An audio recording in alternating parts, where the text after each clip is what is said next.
안녕하세요, 블랙선입니다. 자, 전세계 2차전지 배터리 점유율 1위를 차지하고 있는 CATL이 드디어 북미 지역에 공장을 설립하게 될 것 같습니다. 자, CATL의 가장 큰 약점으로 꼽혔던 글로벌 시장에서의 점유율을 늘려가는 데도 큰 도움이 될 것 같고요.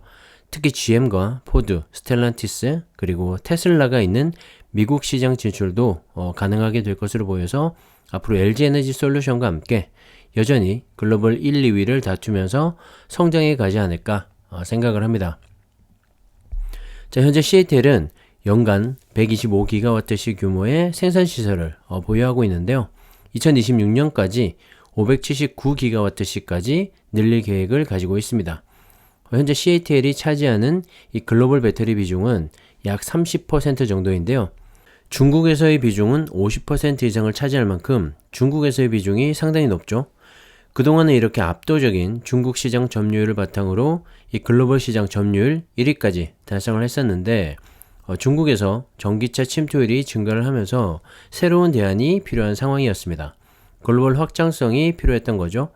자, 지금까지는 중국 시장에서 전기차가 빠르게 보급이 되면서 점유율을 늘릴 수 있었지만 앞으로는 중국 시장보다 글로벌 시장, 특히 유럽과 미국 시장에서의 전기차 침투율 속도가 가팔라질 겁니다. 자, 그렇게 되면 중국 시장을 바탕으로 성장을 거듭해온 CATL 입장에서는 다소 위축이 되거나 시장 점유율이 떨어질 수밖에 없겠죠. 그래서 전기차 시장의 빅3로 불리는 중국을 비롯한 유럽과 미국 시장 진출은 불가피한 선택일 수밖에 없는데요. 자, 그나마 유럽 시장에서는 CATL의 첫 번째 해외 공장이 이미 건설이 되고 있죠.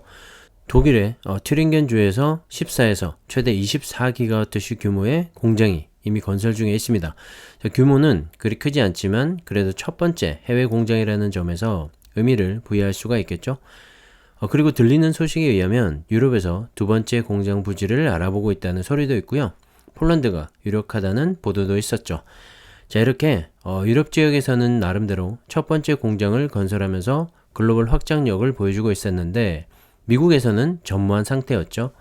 사실 미국은 그럴 수밖에 없는 게 미중 무역 전쟁의 여파로 인해서 각종 규제와 관세 그리고 통상 이슈 등으로 인해서 수출조차 하기 쉽지 않은 상황이었습니다. 그 때문에 미국은 사실상 국내 배터리 3사의 동무대가 되어버렸는데요.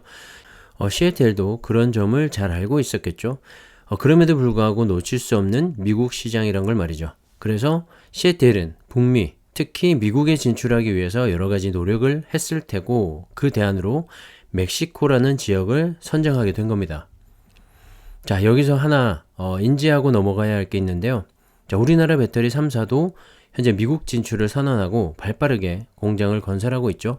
2023년부터 특히 2025년을 전후로 대규모 생산 시설들이 완공이 되면서 미국에서 생산이 본격적으로 시작이 되는데요. 우리나라 배터리 3사가 왜 이렇게 서둘러서 미국에 공장을 건설하게 된 걸까요? 국내나 아니면 중국, 동남아 지역 등 노동력이 싼 곳에서 생산한 후에 수출을 해도 될 텐데 말이죠. 바로 신북미 무역 협정인 USMCA 때문입니다. USMCA는 미국, 멕시코, 캐나다 협정으로 북미 3개 국가가 나프타를 개정해서 새롭게 추진하는 다자무역 협정인데요. 이 협정에서는 캐나다와 멕시코산 자동차에 대해서 각각 연간 260만 대와 240만 대에 한해서 고율 관세를 면제하고 무관세 자동차의 역내 부품 사용 비율을 62.5%에서 75%로 상향하는 내용 등이 담겨 있습니다.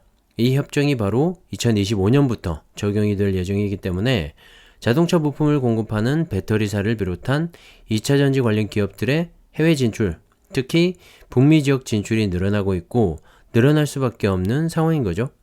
쉽게 말해서 미국을 포함한 캐나다와 멕시코에서 생산되는 제품을 75% 이상 사용을 해야지만 무관세가 적용이 되기 때문에 완성차 업체를 비롯한 2차전지 배터리 관련 기업들은 이 미국에 진출할 수밖에 없습니다.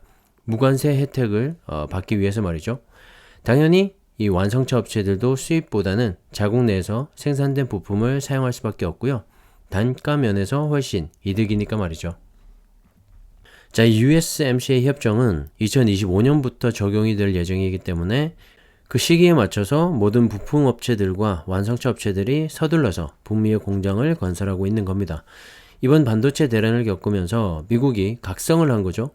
사실 사용은 미국에서 많이 하는데 생산은 한국을 비롯한 대만, 중국 등 이 아시아권에서 생산되는 비중이 높아서 미국은 위험성을 인지하게 된 겁니다. 그래서 전기차로의 전환을 맞이해서 핵심 에너지원인 2차전지 배터리만큼은 자국 내 혹은 인접 국가에서의 이 생산 능력을 높이기 위해서 새롭게 협정을 맺게 된 겁니다. 자, 그렇게 함으로써 자국 내 일자리 증가를 비롯한 팬데믹과 같은 대외적인 변수에도 꽤 능동적으로 대처를 할 수가 있게 된 거죠. 물론 2025년부터 시행이 될 예정이긴 하지만 말이죠. 자, 미국이 주도하는 세계 공급망을 새롭게 개편하는 협정이라고 보시면 될 것 같고요. 이런 배경이 있기 때문에 국내 배터리 3사를 비롯한 소재, 부품 기업들도 서둘러서 북미의 공장을 늘리고 있는 것이고 중국의 CATL과 BYD 등 중국의 2차전지 관련 기업들도 그런 연장선에서 서둘러 북미 시장 진출을 타진하고 있는 이유이기도 합니다. 하지만 미중 관계가 아직까지는 껄끄러운 단계에서 CATL은 캐나다나 멕시코를 선택지로 삼았을 테고 기사를 보면 멕시코에서 공장을 건설하게 될 확률이 높은 것 같네요. 자, 업계에 따르면 CATL은 멕시코에 50억 달러를 투자해서 연산 80기가와트시 규모의 공장을 건설할 계획이라고 하는데요. 통상 배터리 1기가와트시가 전기차 15,000대 분량이라는 점에서 향후 공장이 완성되고 나면 연산 120만 대 이상의 전기차를 만들 수 있는 그런 규모가 되지 않을까 추측을 하고 있습니다.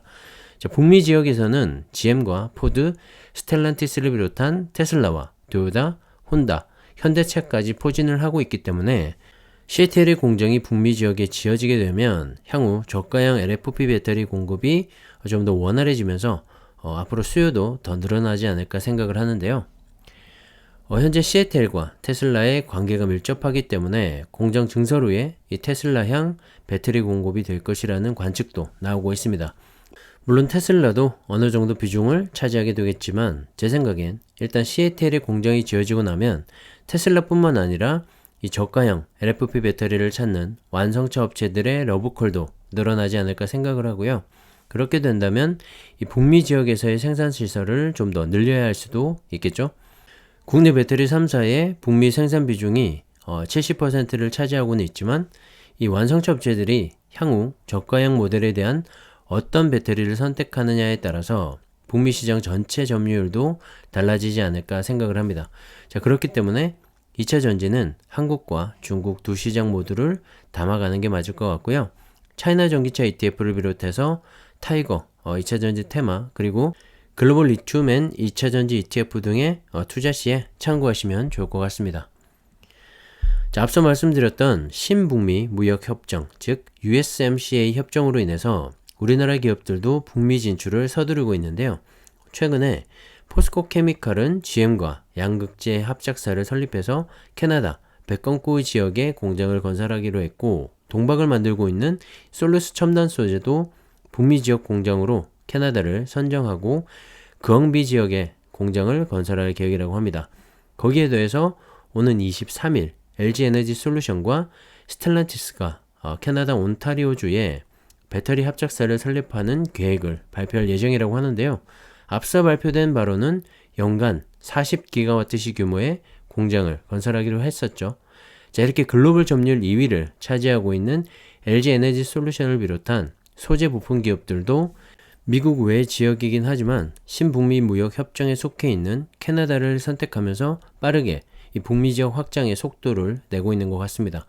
자, 캐나다와 멕시코를 선택하는 데는 역시 상대적으로 저렴한 인건비와 특히 캐나다 같은 경우엔 원자재 수급과 완제품 운송 등에서도 경쟁력을 갖추고 있죠. 그리고 캐나다는 미국과 유럽 등과도 관세 동맹을 맺고 있어서 미국뿐만 아니라 유럽 지역 수출 시에도 유리할 수가 있습니다. 물론 캐나다 입장에서도 자국 내 기업 유치에 적극적이기도 하고 말이죠. 자, 그리고 미국의 크레이슬러와 포드, GM, 토요타, 혼다 등 주요 완성차 제조 공장이 밀집한 미시간주와도 가깝기 때문에 시장 접근성도 뛰어납니다. 그렇기 때문에 2025년 미국의 신북미 무역 협정에 맞춰서 우리나라 기업들도 미국을 비롯한 캐나다로의 진출이 활발하게 일어나고 있는 것 같고요. 이것만 봐도 앞으로 전기차를 필두로 한 2차 전지 배터리 산업의 성장성을 한번 가늠해 볼 수 있지 않나 생각을 합니다. 최소 2025년까지는 고성장을 이어가고 그 이후로도 점진적인 성장은 계속 이어지지 않을까요? 반도체처럼 말이죠. 그래서 저는 반도체와 함께 2차 전지는 앞으로 계속해서 투자해 나가야 할 좋은 투자처라고 생각을 합니다. 참고하시면 좋을 것 같고요. 자, 이렇게 전기차는 전 세계에서 빠르게 확대 보급이 되고 있고 그에 맞춰서 2차 전지 배터리 기업들도 활발하게 캐펙스를 늘려가고 있습니다. 최소한 2025년까지는 열심히 공장을 늘려야 하는 단계이고요. 그 뒤로는 수율과 함께 규모의 경제로 시장은 재편될 가능성이 있겠죠. 결국엔 기술력을 바탕으로 한 대규모 생산, 그게 가능하냐 아니냐의 싸움이 될 것 같고요. 그렇게 2차 전지 산업은 성장을 하게 될 겁니다.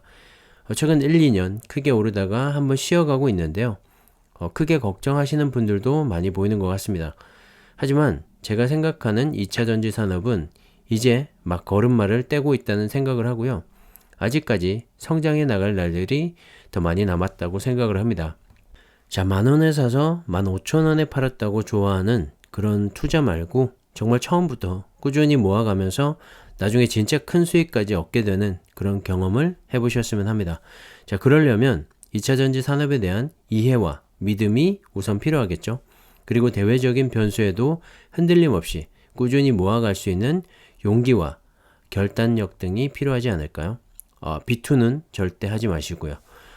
자, 아무튼 미국 지수 추종 ETF와 함께 꾸준히 한번 모아가 보시기를 추천드립니다. 자, 오늘도 제 영상은 참고만 하시고요. 각자 좋은 결정으로 꼭 성공 투자하시기를 기원 드리겠습니다. 오늘은 여기까지 하겠습니다. 감사합니다.